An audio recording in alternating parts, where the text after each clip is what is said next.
Hey friend, please subscribe and like the video. 1 second for you. A big deal for me. I can still see his face when he read it. Not anger, not hurt. Just the lights going out behind his eyes. As if my 5 words finally gave him permission to stop trying. From this overpriced studio in Pacific Beach, with college kids screaming, laughing in the alley, and a faulty AC rattling like a bad conscience, I replay that moment more than I replay our wedding. If I'm honest, that text wasn't a boundary. It was a self-inflicted ending dressed up as empowerment. No intimacy anymore. Handle it. That's what I typed. 5 words. It took less than a breath to send and 8 years to understand. Sloan poured another glass of Pinot and pushed my phone back into my hand. You're not a girlfriend, Maya. You're a wife. Make him step up or watch him step out. Her condo glittered over the bay like a jewelry box. Marble, chrome, staged coffee table books about cities she's never visited. Divorced twice and calling it experience. I mistook her wreckage for wisdom. Men like Caleb don't respond to hints, she said, nails perfect, jaw set. They respond to consequences. Caleb and I met at a wedding in Point Loma. The ocean wore gold that night, the cliffs passing a crown back and forth with the sun. He wasn't the loudest or the tallest or the man with the watch that flashed like a lighthouse. He noticed I was drinking warm champagne and brought me another without asking. He danced badly on purpose, so I'd laugh first. He walked me to my car and asked for my number with a nervous smile he could never quite hide, not even after we married. The early years fit like a favorite sweatshirt. We bought a small place in North Park with a crooked lemon tree and a deck that swallowed sunsets. We adopted a wiry mutt named Clover from the shelter in Linda Vista. Caleb claimed she looked like luck with ears. He worked in IT, mid-level, steady. I sold pharmaceutical miracles and came home with my voice chewed by fluorescent lighting and hospital hallways that smelled like static. He'd have dinner ready, or at least a plate of fish tacos and the good salsa. I'd kick off my heels and he'd rub the bruised places ambition leaves behind. Around year 4, I started measuring him against ghosts. Chandler at work, vibrating with hunger, already presenting like a VP in a shirt too tight for his shoulders. My brother-in-law, who surprised my sister with a weekend in Cabo-like love, was something you could book. The men at my gym who had abs like new coins and vocabulary like bumper stickers. Caleb liked old boards and early waves. He liked grilling the same marinated chicken and rewatching ocean documentaries that called blue water a universe. He didn't reinvent himself every quarter. He didn't perform hunger. He's comfortable at Twitter. I told Sloan one night over $18 cocktails on a rooftop that smelled like eucalyptus and money. He wears the same hoodie. He could be a manager forever and die happy. Comfort is where marriages go to nap, she said. Wake him up. I didn't confront. I starved. First the touch, then the talk. I filled the spaces with brighter rooms, happy hours in the gas lamp where men wore watches that owned the conversation, yoga in Encinitas where women traded settlement numbers like recipes, work weekends in Los Angeles that were really little auditions for a life I didn't have but wanted to believe existed for me. Caleb noticed. He always had a gentle way of noticing. You good? He'd ask, thumb still on his place in a paperback. "Ook, I'm fine, I'd say, which is married language for start guessing. He brought me grocery store flowers. You're sweet, I said, and made it sound like an insult. He told me I looked stunning in a new dress. You're my husband, you have to say that. I watched a flinch cross his eyes like a cloud moving over the sun. The night I sent the text, a doctor with a Porsche and a last name that sounded like a wine label had followed me around the ballroom at the U.S. Grant, speaking softly about nothing in particular. He asked for my number. I didn't give it. I didn't need to. The fantasy had already finished dessert. I drove to Sloane's, let her words braid into the story I wanted to tell about myself, and typed those 5 little bricks I thought would build a wall I could lean on. I came home expecting panic, flowers, vows. He was making a sandwich. Did you see my message? I asked, posing confidence like a model wears a borrowed dress. He looked up. Brown eyes I knew better than my own face. Only now they were calm in a way that scared me more than rage. He had the serenity of someone who had finally located the exit. I saw it, he said. He didn't ask why. He didn't argue policy. He wiped mayo from the knife, set the bread squarely on the plate, and walked past me toward the hallway. I heard the guest room door open and close like a small, polite storm. I spent the night rehearsing monologues for the fight we were supposed to have. The fight never came. In the morning, he didn't wait for my cue. He was already gone. 5 a.m. surf, a towel drying itself across the shower rod, an empty coffee mug that still held the shape of his mouth. Before, he would have texted me wave reports like small love notes. That day, silence felt like a new language I hadn't learned. I told myself distance was leverage. I didn't recognize it as a verdict. He stopped trying to fix what I broke. He became courteous, precise, a roommate with a shared Wi-Fi password. He asked if I needed the car at specific times, but not how my day went. He cleared his dishes and wiped the counters and left the kitchen smelling like citrus and decisions. He started getting up before the sky. Surf, then cycling, then jujitsu with men who bow before they bruise. His soft edges sharpened. His laugh, rarely used in my direction, came back from somewhere I'd banished it to. He volunteered for a project with a startup in Sorrento Valley and stayed late because challenge has a smell some people can't resist. Sloan, when I reported all this, smiled like a cat at a bird feeder. He's sulking. Let him run out of steam. They always circle back. He didn't circle. He unfurled. I tried to break the silence the way I used to break diets, dramatically, then pretending it hadn't happened. I wore a bikini in October and pretended cold didn't apply to me. I marinated the chicken he loved and set the table like we were dating our marriage again. I suggested Ocean Beach and the pier and that bar with string lights where the margaritas taste like salt and confession. I thought you wanted space, he said, gentle as a bruise you forgot about until someone pressed it. I'm just doing what you asked me to do. Handling it. The words didn't snap, they sank. I posted rooftop photos with careful crops that hid Sloane's elbow. I laughed a little louder at men who admitted they loved money the way others loved their mothers. I told myself performance was power and forgot that a mask still erases your own face. 2 weeks later, I found him in the office, papers fanned like a hand of cards. His shirt fit differently. His jaw had a new line to it that made my hand twitch with an old memory of wanting to touch him without permission. Working late? I asked, leaning on the doorframe in a way designed to win small wars. Finalizing, he said, eyes on the page. Anything I can help with? He looked up then. The detachment wasn't cruel, it was clean, like a surgeon's hands. No, he said. This one is mine. I should have recognized the sound of something finished. I didn't until a woman said my name too loudly in the Scripps pharmacy and pressed a packet into my palm. My mouth knew the taste of legal envelopes before my eyes did. Irreconcilable differences, division of assets, custody arrangement for Clover.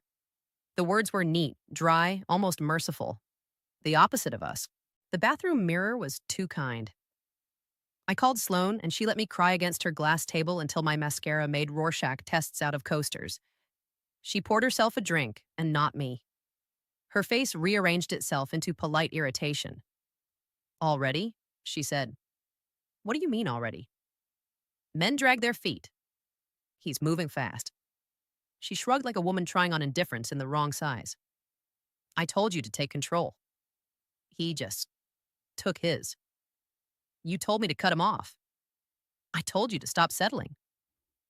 She lifted her glass toward the harbor, where the world kept shining as if it had somewhere else to be. Welcome to the club. That was the first time I heard the echo in her apartment. Not sound. Meaning. The kind of quiet money can't pay to decorate. I drove home. He was in the garage with boxes labeled like he was organizing a museum exhibit about a life that had concluded. Kitchen, books, tools. Clover followed him, confused and hopeful, tail like a question mark. Can we talk? I asked, gathering my apologies like someone chasing napkins in wind. What's left? He said, setting down the box and, for the first time in weeks, looking at me like I belonged to the same planet. You were explicit. I didn't mean. You did, he said. Not cruel, just the truth. Sloan said, he laughed but without humor. You outsourced your marriage to Sloan. She's my friend.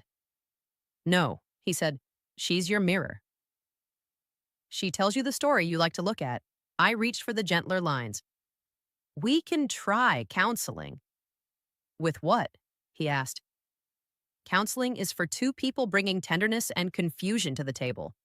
You texted me a policy change like you were canceling a streaming service. He let the sentence breathe. You didn't just close your body, Maya.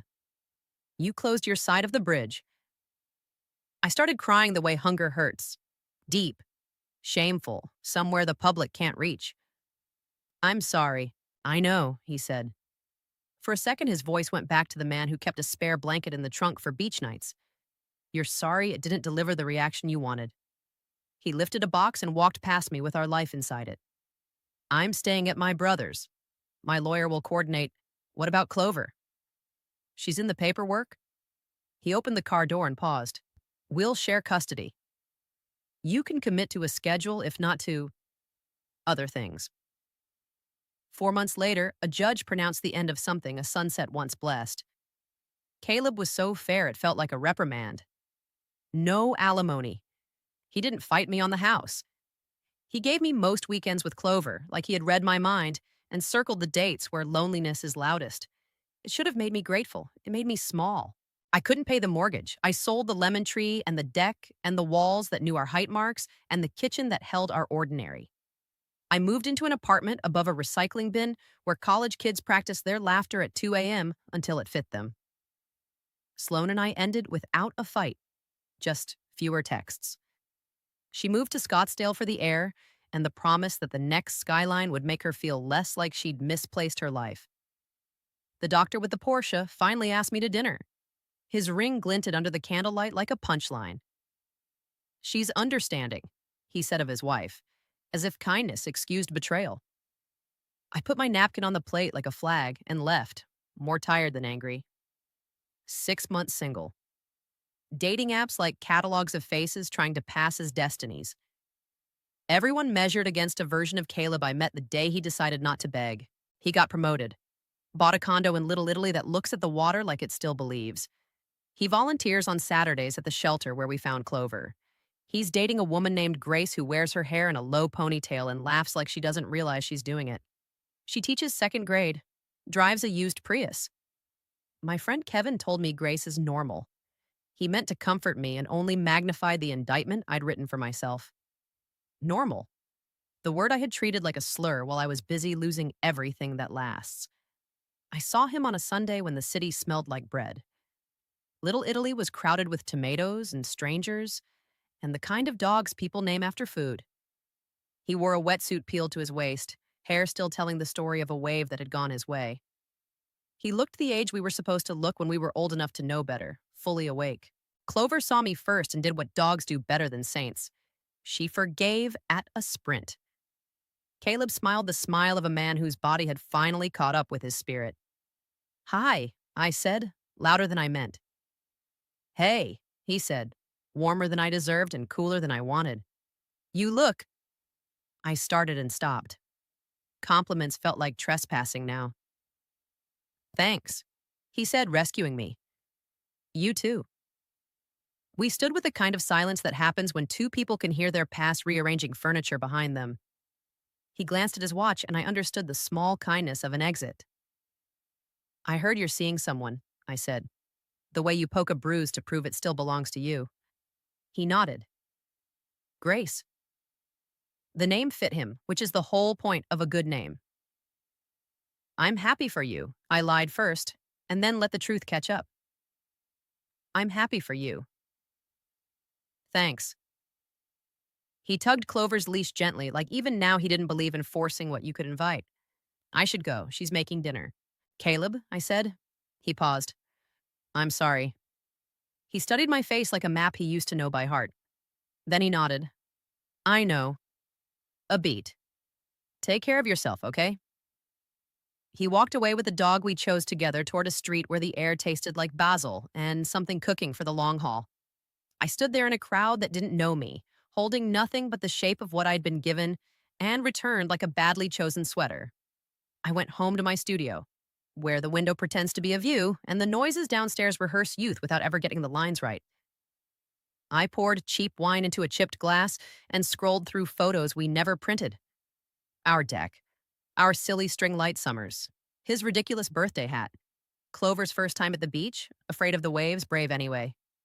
I found the text in my message thread because pain comes with its own search bar. No intimacy anymore. Handle it. He did. He handled it by remembering that love is a two-way verb. He handled it by discovering the outline of a life that didn't need my permission. He handled it by not hating me, which was the hardest part to swallow. Sloan was right about one thing. It gets easier.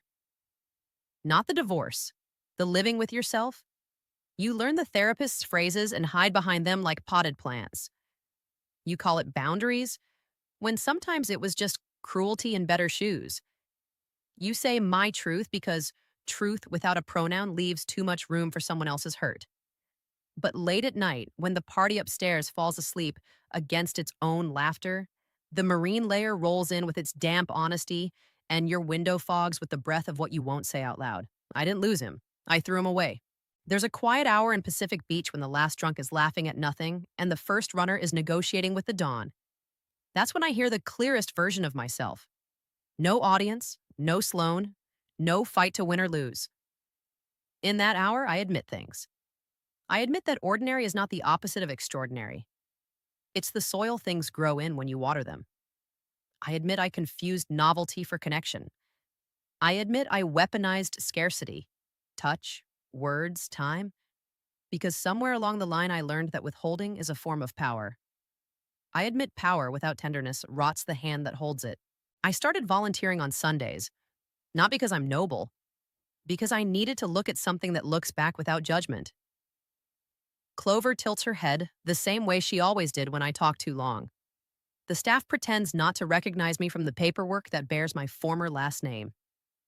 Grace is sometimes there, hair pulled back, sleeves pushed up, cutting hot dogs into coins for attentive mouths. We nod like neighbors from different countries. She smiles at Caleb in a way that doesn't ask him to audition. I've stopped telling the version of the story where Sloan ruined my marriage. Sloan didn't press send. Sloan didn't turn affection into a currency and spend it like I had a mint in my pocket. Sloan only held up a mirror. I was the one who decided my reflection deserved more. At first, I thought the moral was to never listen to friends who are divorced. Now I think the moral is to know whose losses you're borrowing. Sometimes I walk to Sunset Cliffs alone and sit where he asked me to marry him with a ring that was modest and exactly right. The ocean is the same liar it's always been, promising forever and arriving in waves. I watch the surfers pull hope out of cold water and stand up for a few seconds at a time. No one tells them those seconds are not a life. They know better. They string them together. If you're listening to this because you're bored, be careful with your boredom. It sounds like hunger and dresses like wisdom, but it's often just fear pacing the perimeter. If you're listening because you want to be chosen harder, ask yourself when you stopped choosing back. If you're listening because you think consequences will sculpt someone into the version you dreamed, look in the mirror before you start carving. Caleb didn't become better because I starved him of kindness. He became clearer because I gave him the silence to hear himself. I wish I could say I planned it. I didn't. I was trying to win a game he wasn't playing. What I keep: a leash on weekends, a dog who forgives on purpose, a city that smells like lemons and Tide, a job that reminds me not all medicines come in bottles. I keep the knowledge that intimacy is not a prize for performance, it's a practice. I keep the humility that says love grows in ordinary light. Above all, I keep those 5 words in a frame only I can see. Not to punish myself, to remember the weight of a sentence. The text took 5 seconds to type. The divorce took 4 months to finalize. The lesson is taking the rest of my life. I told him to handle it. He did. And now finally, so do I.